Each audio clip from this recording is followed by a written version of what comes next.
I can't believe we're talking about this here again, but you know what? Why not just nip it in the bud, talk about it one more time, because these comments, this idea here that we're bringing up in this video, I do think it is at the very least worth talking about, because we're heading over back to Montreal and discussing the entire Jesperi Kotkaniemi offer sheet once more, because this topic is certainly everybody's favorite topic to have discussed this offseason. Now, the way we're talking about it in this video is a little bit more of a final nail in the coffin kind of thing, because the season's going to be starting soon. We're not going to be thinking about the KK offer sheet anymore. Once the games are going on, once Suzuki and Caulfield are doing their thing, once Christian Dvorak comes over here and does his thing as well, we're not going to be thinking about KK. But because the season is going to start in about 20 days, we still have some buffer time to talk in the finality of things, because the way we're talking about it here is kind of a roundabout little convention, I guess.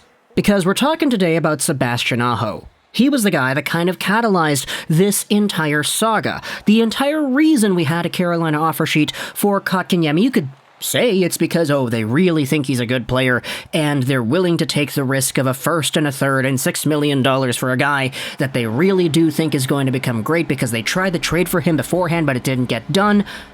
What you have with Sebastian Aho is the catalyst.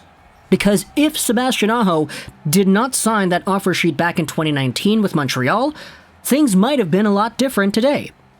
You had yourselves the signing bonus, $20 right there with the KK contract. You had the massive overpayment in regards to the Canadiens and their cap structure.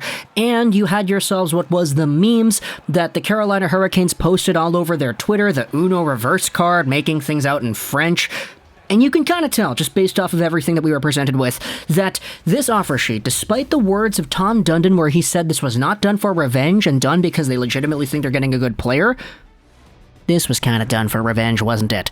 This was kind of done with the idea, sure, we're going to get a good player. That's pretty okay, right? But let's have some fun with it. Let's go out there and poke the crowd in a direction that kind of steers them towards saying, maybe they're trying to get back, They're trying to get back at the Canadiens. They're trying to get their revenge. They're revenging themselves over here with another Finnish player that is offer sheet eligible and getting that done. Well, we have ourselves an interview that was done with Sebastian Aho himself, the guy who started it all 2 years ago with Greg Wyszynski here on ESPN. The article is linked in the description below. It is indeed from a few days ago, so it is not really the newest piece of information. This was done during the NHL's media tour the other day. And it's kind of why I had been pushing this topic away from the video sections, because I was like, I hate this topic. I hate talking about the KK offer sheet here. Let's go over what Sebastian Aho had to say about the entire Jesperi Kotkaniemi offer sheet. Just for context, if you didn't know, Aho, he kind of used the Canadiens to sign his contract that he wanted to back in 2019 because the Carolina Hurricanes owner, Tom Dundon, was sort of in a position where you could debate he didn't really want to spend the amount of money for signing bonuses that Aho was demanding, so he signed the contract that he wanted with Montreal. It was not really a contract that people thought the Hurricanes wouldn't be able to match. It was just a contract that kind of had everything that Aho wanted, which is why a lot of Canadiens fans were kind of pissed off that Aho kind of used Montreal as a means to getting what it was that he wanted from his own hockey team, Like he said on social media afterwards, I always wanted to be in Carolina, and there was kind of an implication that he signed the Montreal offer sheet with the intention of Carolina matching it. Therefore, he would stick with the team that he wanted to be with, which was Carolina, and he would get the money that he wanted. It was all over the place. And so, Aho came out here and said this. To be honest, it's pretty funny to see the $20 signing bonus with the Jesperi Kotkaniemi offer sheet. All jokes aside, we got a pretty good player.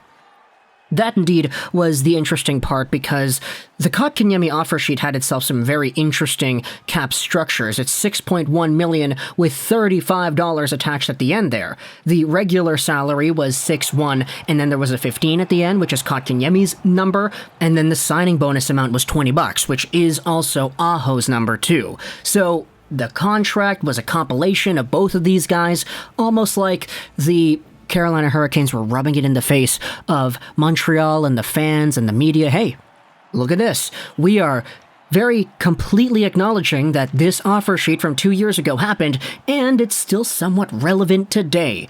Which is why a lot of people kind of were believing, yeah, no, they're trolling here. They seriously are just trying to go out here and make things comical.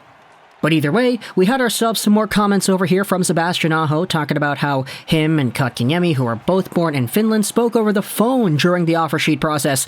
Aho also said he discussed real estate options, restaurants, and life in Raleigh with the 21-year-old center. That's kind of funny. Like, even before the offer sheet was matched or not matched or whatever, Aho and KK were talking on the phone and finished like, yeah, okay, if you want to come over here, if you don't end up getting matched by Montreal, you're going to be on our team now. Let's talk about housing. Let's talk about the restaurants and what it's like living in Carolina. That's pretty funny, isn't it? We talked about general stuff, trying to help him with some of the small things. And, you know, I kind of say it's funny. It is funny, but it's not inappropriate, you know? I don't want to make it seem like, oh, look at that, they're stupid for talking about it like that. No, that's not the case here.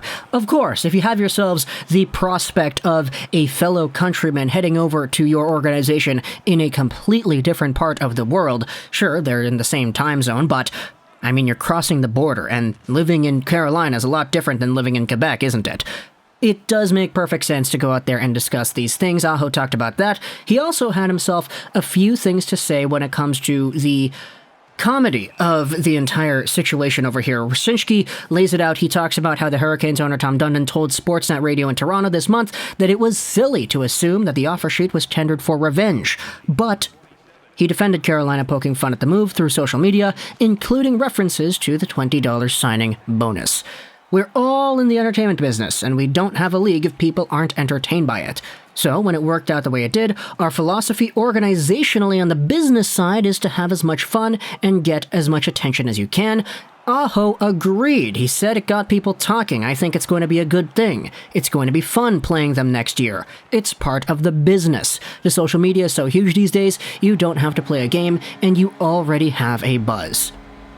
A buzz is kind of exactly what happened now, isn't it? Carolina has had one of the more, how do I say this, outwardly ambitious, I guess, social media presences amongst the NHL teams, with their bunch of jerks thing they've got going on, with how fun the Twitter guy ends up having when he makes those meme tweets, Uno reverse cards, French writing all over the place here.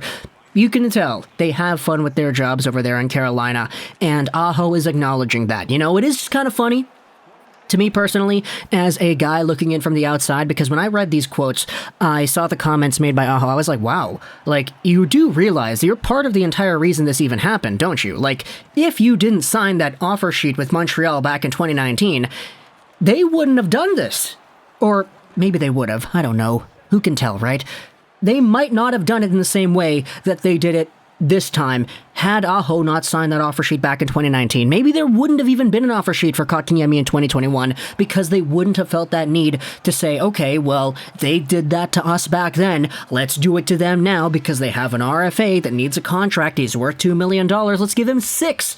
Give him 6, maybe the Canadiens match and they're screwed because their cap can't get it, or if we get him instead, which we had been trying to do in the weeks leading up to the offer sheet, we'll just get him for a first and a third or whatever. And at the end of the day, you know, Aho, Teravainen, Kotkaniemi have some pretty good, fantastic Finns on the Carolina Hurricanes right now. It will be fun, Aho said, and I agree with him over here, that Montreal, Carolina, these games are going to be feisty, you know. The first time KK steps foot back in Montreal, yo, can you imagine the boos this guy is going to get? I remember back in 2019, a lot of people were saying, oh, you know, Aho might go out there in Carolina after they matched the offer sheet and he didn't go over to Montreal. There were some Hurricanes fans that were kind of like, wow, man, he signed this offer sheet and he did it with the intention of heading over to Montreal because that's what Bergevin said. Sebastian wants to be here.